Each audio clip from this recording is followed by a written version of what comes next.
ازيكم حبايب قلبي، عاملين ايه؟ وحشتوني كتير. النهارده هنعمل وصفه سهله وبسيطه زي ما متعودين عليها من مطبخ ام احلى البنات. يا ترى هنعمل ايه؟ هنعمل الكبده البانيه. طبعا طريقتنا سهله وبسيطه زي ما انتم عارفين، بس فيها تكات وحركات عايزين تشوفوها من مطبخ ام احلى البنات. كملوا معايا لاخر الفيديو واحنا نعرف الوصفه دي ازاي. حبايب قلبي عاملين ايه؟ وحشتوني كتير والله.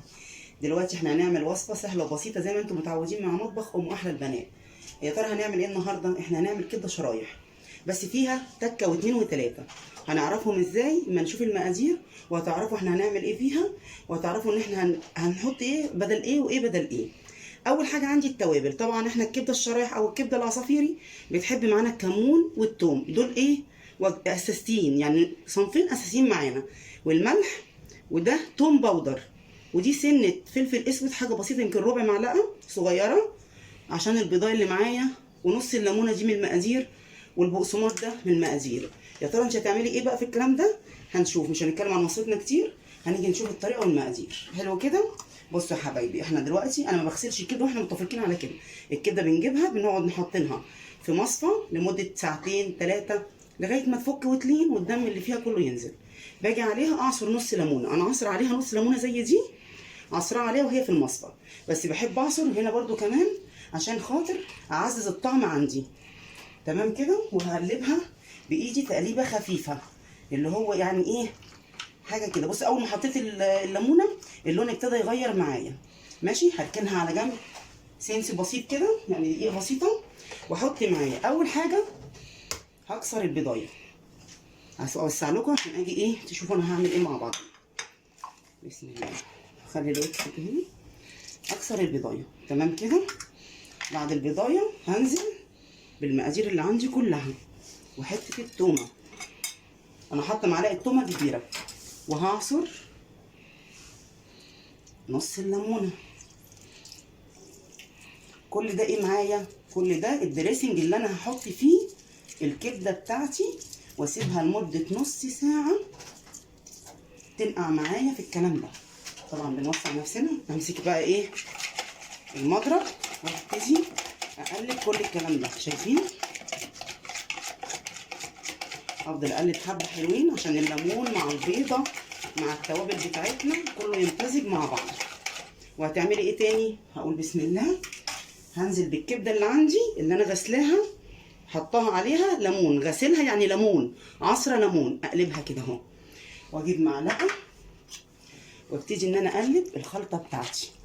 التكه اللي عندي بقى اللي هي مش هتلاقوها الا عند مطبخ ام احلى البنات، النص الليمونه والبيضه والفلفل الاسود طبعا عشان البيضه.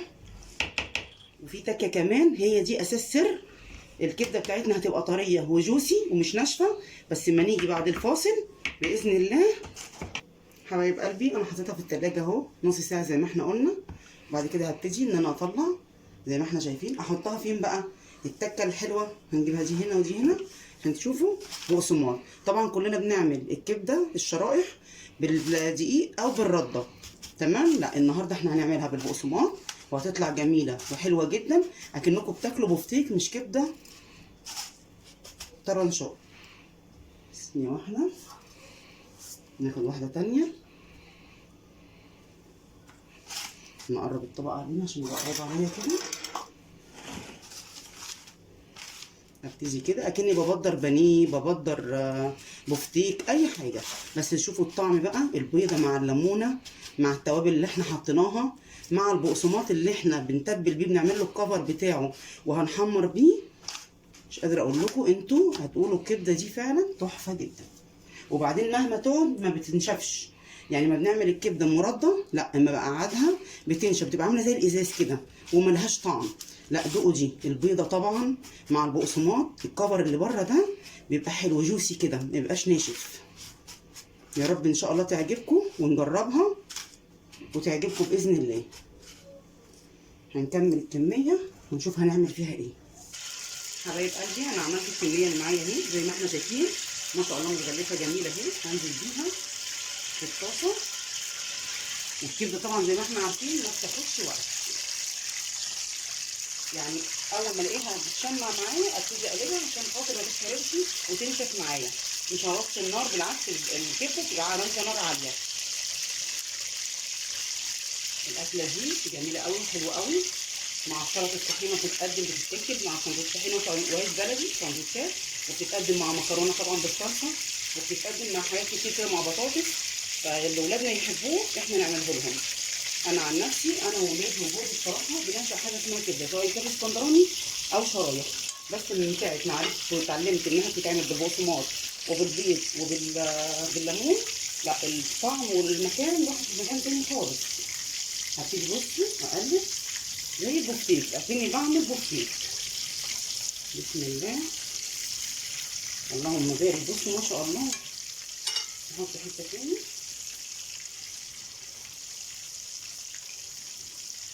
ولازم يبقى مفروده كده، انتوا لو حطيتوها مش هتقولوا ان دي كبده خالص، زي ما انتوا شايفينها في الصينيه كده اكنها بفتيك.